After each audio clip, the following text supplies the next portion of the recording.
Hi, everyone. Today I'm back with another installment of the Summer NFL Series. Today, talking about the NFC North.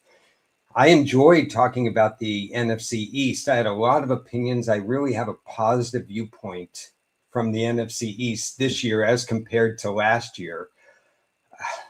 But here we are in the Chicago, Detroit, Green Bay, Minnesota world, and there's a lot of reasons to like each team, and there's a lot of reasons not to like each team.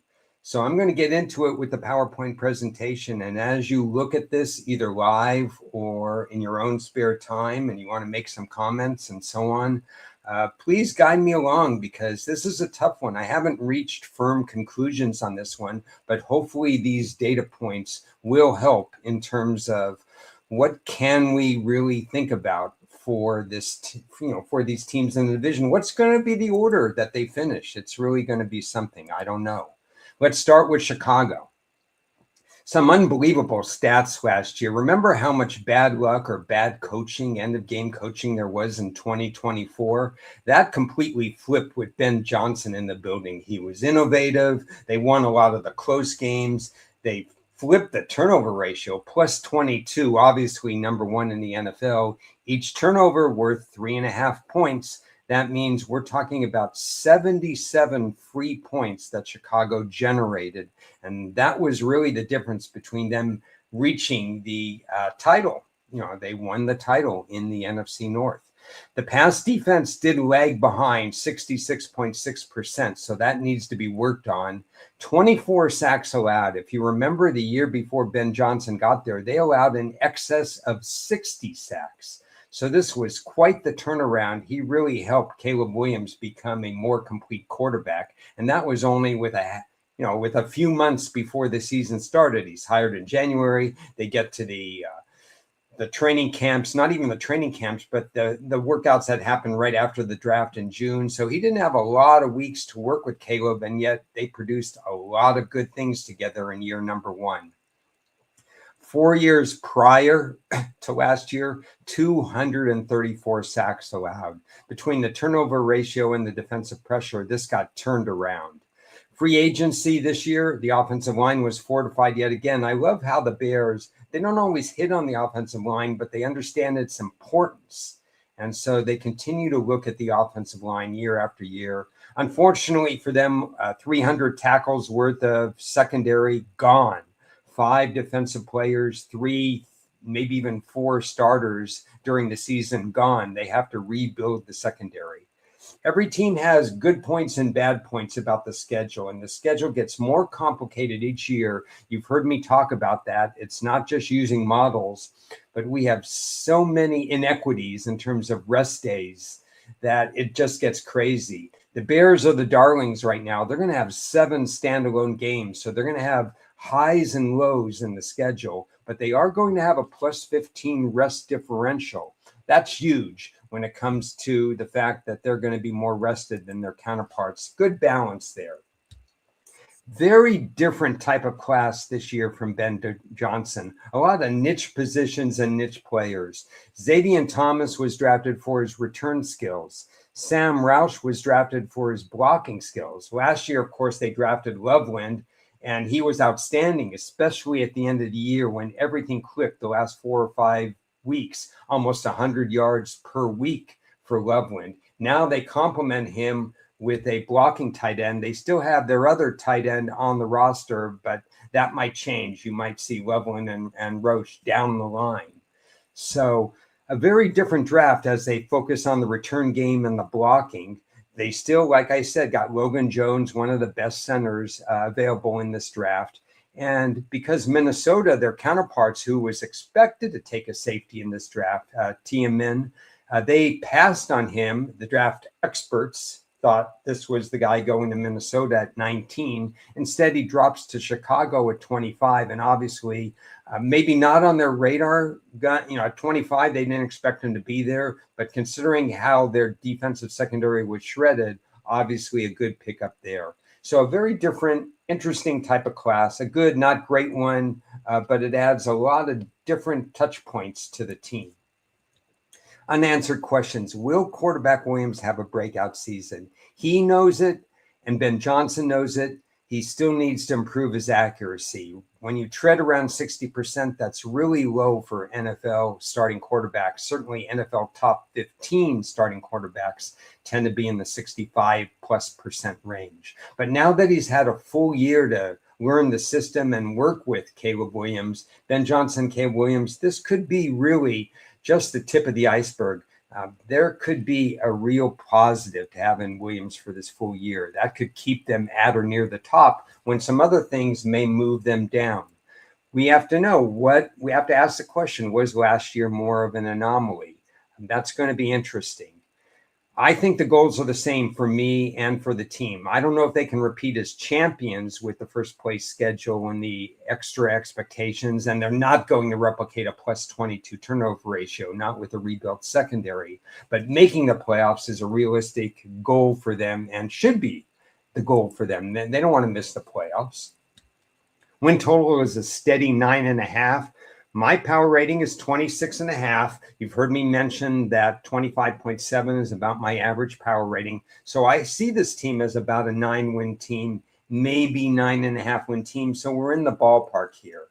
I think there's upside to Williams, but when we look at Pythag theorem, now Pythag on its own doesn't carry much weight anymore. The odds makers know all about Pythagorean theorem as it relates to points scored and points not scored. You have to combine it with other things. When you combine it with the turnover ratio, which will definitely go down, and when you combine it for some, the schedule upgrade uptick, that's a triple whammy. And that really is a negative for teams. Teams usually do not have anywhere near the season that people expect when they have a triple whammy. Now, I'm not there on the schedule. This is more of a double whammy for me, but I can see them not meeting their 9.5 win total based on all this other things. They have to be better to be able to compete and get in the playoffs. And part of me says they are better with Williams in another year, with the blocking tight end, with the potential of improving the return game. They're trying to do some different things. All eyes are on the secondary to see if they can replicate some of the turnovers that they did last year. I'm a little bearish on Chicago, but I could see where there's growth as well. And you're going to hear that from me in this division. A lot of positives, a lot of negatives, and where it sorts out, I'm not ready to actually commit to that right now. We go to the Lions, fascinating team. If you look at their stat sheet, not bad from last year. I know they had 2 coordinator changes. They lost Ben Johnson, of course, but they had a top 5 pass defense, which is crazy because they do allow a lot of splash plays. And from their point defense, you wouldn't think that they were fantastic last year, but that's what it graded out to. It was helped by 49 defensive sacks. So it wasn't just Hutchinson coming back from injury. They found counterparts to help him out. And that's really key moving forward as well. Campbell has his strong and weak points. The team is 100% behind him. They love playing for Campbell, which is a good thing. And he really acts on his impulse and his emotion, sometimes too much, as we know. We've seen some times where maybe they should have kicked a field goal, or maybe they shouldn't have kicked a field goal in terms of their 4th down play calling. It's been all over the place. They have another new offensive coordinator. The new defensive coordinator made some improvements. It wasn't a lot of improvements, but you saw that the sacks went up. Free agency was a net loss due to also retirements on the offensive line. They lost Montgomery as a tandem running back. So Gibbs is fantastic. He's a top 3 running back. At the very least, a top 5 running back. But they're going to miss the fact that they could give snaps to Montgomery, who is excellent around the goal line. But Montgomery wanted an opportunity to be more of a feature back. They also lost depth defensively, 4 players. And I made these slides a few weeks ago. Obviously, they lost a 5th player when they cut their 2024 number 1 draft choice from the secondary. He was hit or miss. He wasn't fulfilling his number 1 draft status, but now we'll never know whether year 3 was going to be an uptick for him, a hit again for the Detroit secondary. Now on the schedule, this is unbelievable. When I do my schedule analysis based on my power ratings, it wasn't even close. If you take the 28th the fourth easiest schedule and you compare it to the 10th easiest schedule, there's a little difference. If you take the fifth toughest schedule to the 15th toughest schedule, there's a little difference. There's quite a bit of difference between this schedule and even the second easiest schedule in the league. The Detroit Lions clearly are going to benefit from where they are in terms of their fourth place schedule and the opponents they play and so on. And the pacing in games 1 to 13, almost ideal. Absolutely no excuses with the schedule, and that moves them up. The draft, as usual, C minus.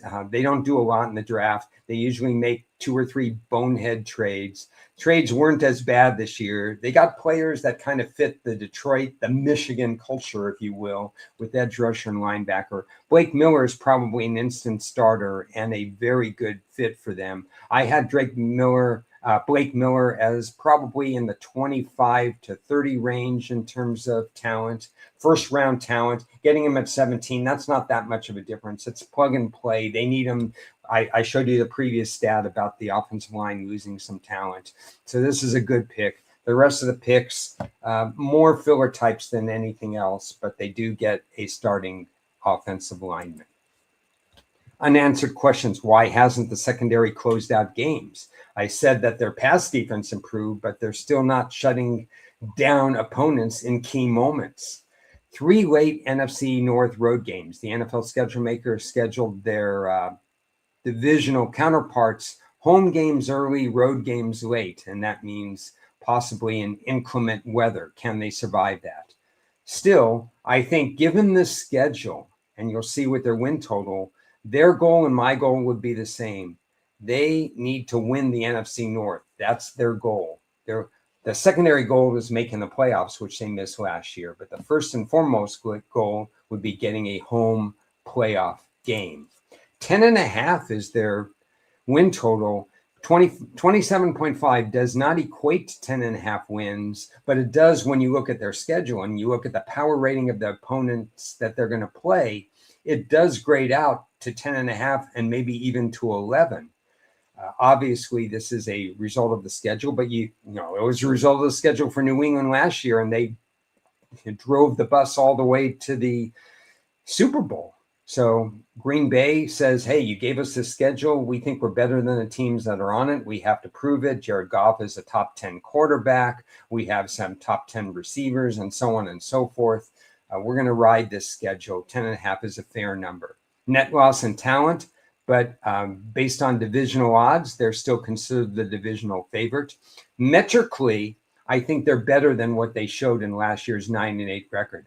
I think they were more of a 10-win team anyway. What they have to do is cut down the decision-making mistakes that Dan Campbell made, not so much on impulse, and just rely on common sense sometimes. Don't pass up that field goal when you're up 6 to try to go up 9. And I'd also add that running back Gibbs, he's going to be even more the focal point now. There will be a drop because he's not just a runner. He's a dangerous pass catcher and a good blocker as well. If you want that run-pass balance, you're going to have to keep him healthy. That's where I am on the Detroit. So let me pause for just a second. Go over to comments. Probably no comments. Sorry about that. I encourage comments, but I don't tend to get too many of them. So, but please go ahead and feel free to make comments after the show if you're watching later, and I'll look at them down the road. So now we're going to go to Green Bay. And again, this is a jumbled up division. I'm not sure Detroit's the best team, but they have definitely the best schedule. Green Bay only allowed 29 sacks. Their offensive line continues to be efficient. Quarterback Love continues to understand having that pocket presence that he learned under Aaron Rodgers. That learning curve was fantastic for him. Coach Gannon is now the new defensive coordinator. I'm kind of lukewarm on that. They lost their defensive coordinator to a head coaching job in Miami, so they had to replace him. Gannon's an interesting hire. I'm not sure he moves the needle up significantly higher, but hopefully he doesn't move the needle down. Green Bay tends not to be active in free agency. We see that again. Like Detroit, a net loss in team talent heading into the draft. They're down 2 wide receivers I'm not overly concerned about that. They're down 2 offensive linemen. I'm a little concerned about that. They lose a number 2 running back. I am concerned about that because their number 1 running back was banged up, slowed down, and I thought they needed to add a running back rather than subtract. And they're down 2 defensive linemen, and I am concerned about that as well. So overall, not thrilled about free agency. They lost some talent. Sky Moore hopefully helps to update their Green Bay special team numbers, last in punt returns last year. In general, this has been a bottom 5, to be honest, bottom 2 special team unit over the last 5 or so years. Even with the new kicking rules, they still haven't adapted as much as other teams. I'd like to see Green Bay elevate. This has cost them playoff games in the past, and it's also cost them wins to move up the pecking order and win the division. The Green Bay special team unit is and has been a liability. The pacing is solid in this schedule, and for their last 5 games, they're at home. They generally play very well at home in December and in January. 6 primetime games, 5 of them are at home. So somebody in the NFL organization likes Green Bay because Detroit has a favorable schedule. Chicago has an elevated schedule, but a plus 15 rest ratio. And Green Bay has this nicely paced at the end home schedule for sure, and primetime schedule. So it's good for the whole division that they have this. Very thin draft class for Green Bay. Of course, part of the reason is because Micah Parsons is here and it cost them a bunch of draft choices. But I'm so used to Green Bay trading back in the draft. And I'm so used to Green Bay with 10 or 11 picks and doubling and tripling up on positions of need. What they did is they addressed cornerback. I like Brandon Cisse. I think he's very good. And Dominique Jackson was rated, so he adds depth. I'm not crazy about drafting a kicker when you only have 6 draft choices, but they went ahead and did so. And when you draft a kicker in the 6th round, you expect him to win the job. The rest of the draft, kind of hit or miss. Dennis Sutton, that's nice. Chris McKellen, again, they need some replacements along the defensive line. So I'm not upset at the positions they drafted, but I don't think they added a lot of ready-to-go talent. Wasn't one of their greatest drafts, but Green Bay generally has average drafts to begin with. Unanswered questions. The run defense used to be bottom 5. They improved the run defense under the 2-year defensive coordinator who has left for Miami. And part of that was they improved the talent there. They have Wyatt there. They just re-upped him in terms of a contract, but they lost 2 defensive linemen. One, the trade with Dallas for Parkins, and one, they just lost him. So Parsons moves over. He's not even going to be here the first 4 or 5 weeks of the season. Is he going to hit the ground running when he does come in, or are they going to have to manage his snaps? So I think the run defense is going to, unfortunately for them, spike in a bad way. Is the run game good enough? We'd love to see run-pass balance, but I'm worried about age and injury and the fact that they didn't replenish the running back room. So I think we're not going to see as much run-pass balance as we'd like from this team. Their goal is to win the NFC North. I'm not so sure they could win this division, but I think that the late home schedule gives them an opportunity to either win the division or make the playoffs. Whatever their record is going into the first or second week in December, keep in mind all these home games and all these primetime games that they have. That's a perk for them. That may put them over the top. That's why this division is so up and down. The under has been bet with Green Bay's win total at 10.5, which I find a little bit high. But again, how do you play an under in this division? You have to think that the other teams are going to compensate. So I have concerns about Chicago, even though I like a lot of their development and a lot of the progression under Ben Johnson. I have concerns about the Lions, certainly from a personnel standpoint, but from a scheduling standpoint, it's hard to have that kind of schedule and not win 10 or more games. So if I'm going to fade Green Bay, I'm not sure that I'm up on the other teams or down on the other teams. I want to have kind of a balance there. I think they missed a chance to beef up the roster.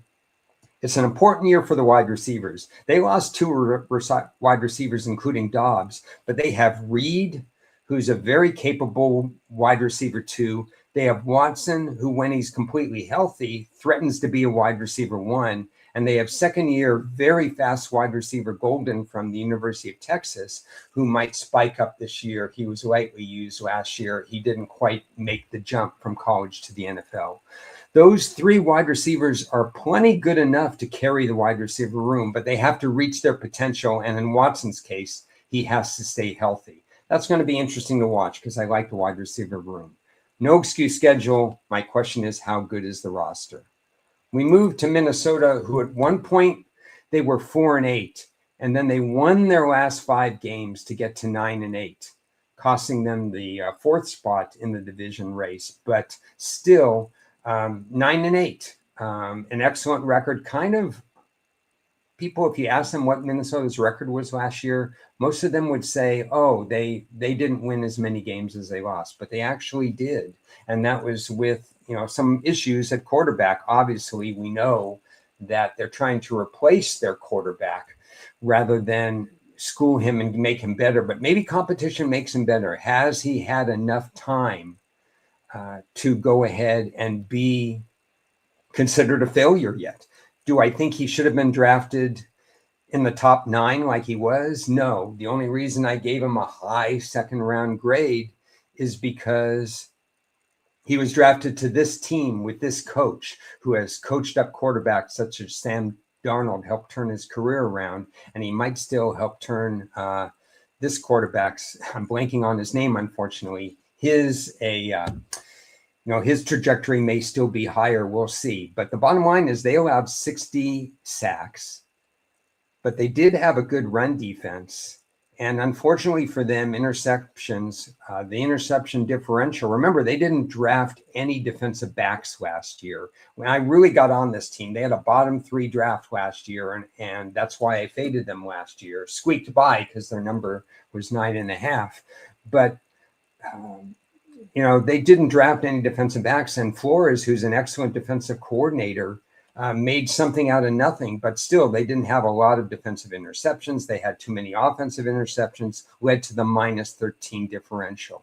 I think all these areas, well, at least the 2 bad ones, the 60 sacks and the -13 interception ratio, could improve this year.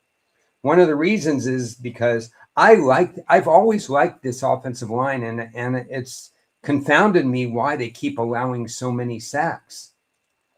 And I think one of the reasons, and I pointed this out in 2024 and in 2025, is I think they're not coached well on the offensive line. I still stand by the fact that I think this is a good offensive line.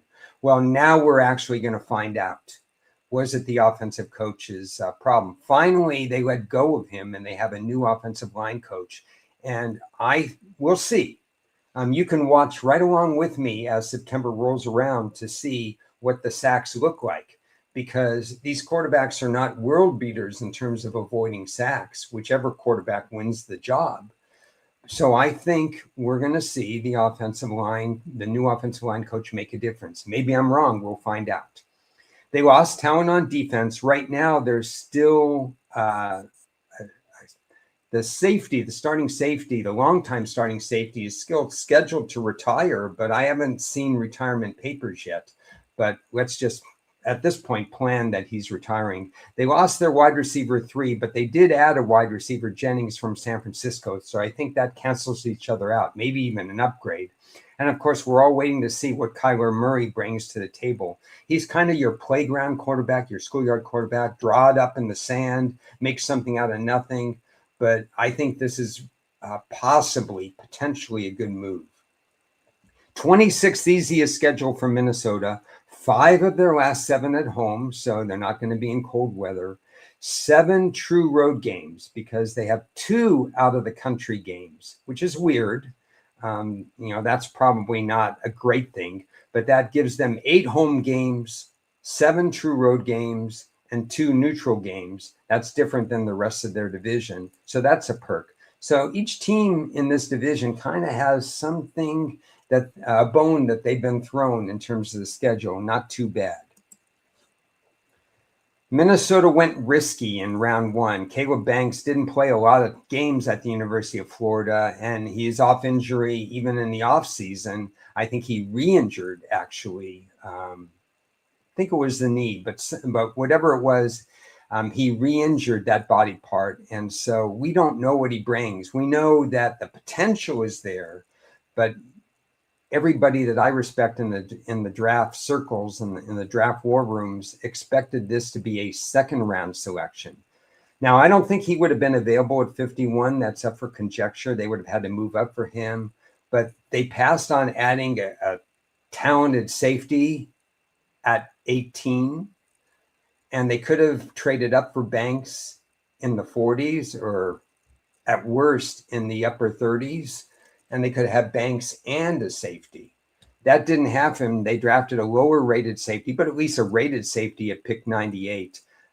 They drafted a lot of interesting players, not necessarily world beaters, but they added some depth. They got the running back. I highlighted running back and fullback. So they want to go old school. Not too many teams use a fullback anymore. San Francisco and a couple others.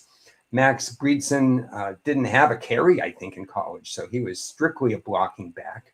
So that's what they want to do, play some smash mouth, protect their quarterback maybe a little bit more. And Claiborne is interesting because I think the running back room needed an extra running back, and the Wake Forest running back had what I call a good yards per carry college average. So let's see if that works out. Not a world-beating draft, risk at the top, but certainly some depth added, and this is a team that needed to add some bodies to their roster. Unanswered questions. I'm super high on the offensive line coach, but I need to see it. So let's chart that in September. If this does work out, it makes their offense more consistent, and I think it makes their win total go up a little bit. Flores was re-upped. There was some talk as to whether or not he would continue as a defensive coordinator. He is. That's a good thing because he's an upper echelon defensive coordinator, and he's not working with the best talent in the secondary, for example. He has some long-term talent that can help with the pass rush. He has some linebacker talent, but not enough, in my opinion. But he's doing a lot of stuff with the secondary that I don't think other coordinators would be able to pull off. Can he do it again? Making the playoffs is their team goal, and I would like to put that, but with 5 of their last 7 games at home, I'm just saying if they can control their own destiny down the stretch, then they can reach that goal to making the playoffs. So a lot of people are down on Minnesota. I'm not sure which Minnesota I like. 8.5 is their win total. So you can see in this division, first of all, there's a correlation between what I've said about the schedule for all 4 teams and why the lowest win total you see in this division is 8.5, which is a 50% record. So the NFL realizes that these schedules are soft enough, Detroit's in particular, but also Minnesota's 26 and so on, that all these teams could threaten to have a winning record. They all had a winning record last year. Now, roster-wise, they may not all be as good as last year, but schedule-wise, they're in a better place. So I think 8.5 is fair. My power rating for the team is slightly below average. It suggests 8 and 9. But their schedule makes 8.5 plausible. Here's what I think, and here's why I might be bullish on this team. I'm not bullish on many teams. You never hear me tout over season win totals very much, and I've only touted one so far. You'll have to go back and watch which one. This might be the second team, but I'm not prepared to make a win total bet right now. I want Kyler Murray to win the job. Justin Jefferson was pretty much invisible during 2025. He didn't pout about it very much. I mean, wide receivers are known for pouting, but Justin Jefferson wants Kyler Murray. Believe me, he wants Kyler Murray to win this job. And that would re-energize Jefferson. It would re-energize the pass game. Kyler Murray can extend plays to the point where he can wait and throw Jefferson open by buying time in the pocket, especially if the offensive line improves with coaching. I'm prepared to say, yes, I would consider Minnesota's win total over if Kyler Murray wins the job. And if I do that, then I can double back and look at Chicago and look at Green Bay and see how they're doing and maybe pick one of those teams to go under their total. But I'm not going to do anything until I see who wins Minnesota's quarterback job. Maybe that's a bold thing, thinking that one of these quarterbacks is significantly going to be better than the other. Now, Kyler Murray has a floor as well, so it might backfire, but his ceiling is higher at this point. So I'm bullish on them right now, but I'm going to look at the O-line. I'm also going to look at the D-line to see if age doesn't catch up with them. But basically, I'm going to be watching what goes on most definitely in training camp to see if Kyler Murray wins the job. And my guess is that he's the favorite to win the job. So that's where we are with this particular division. I'm back on Thursday with another very perplexing division. I'm going to be talking about Atlanta, Carolina, New Orleans, and Tampa Bay. Not a division that helps itself very much in the draft, unfortunately, for those 4 teams. But we saw Carolina back into the division win last year. I don't know what's going to happen this year. Hopefully, everything I said here helps in terms of sorting these teams out. I'm still working on sorting these teams out. Give me your thoughts. Let me know how you feel about these teams. Russell mentions that the wide receivers had more success with Brissett than with Murray. Murray refuses to play on time. I agree with that. There's no question about that. I think that Murray's dangerous element is both a positive and a negative. But I think Justin Jefferson will thrive if he plays on time. But you're right, there is a fail factor for Murray, especially when he plays against better defenses. When he doesn't play against better defenses, then I think Murray will actually add value. But you're right, there's a risk factor to having Murray be the starting quarterback. But I'm willing to take that risk to unleash Justin Jefferson. And the other comment here is from my longtime friend, John. We've known each other. Should I say it out loud, John? We've known each other probably 55 years or so. They need and they have to hope that Murray comes through, and that's what I'm banking on as well. Thanks again, everybody, for watching this edition of the NFL Summer Series. I will see you again on Thursday with the NFC South. Same time, 12 o'clock.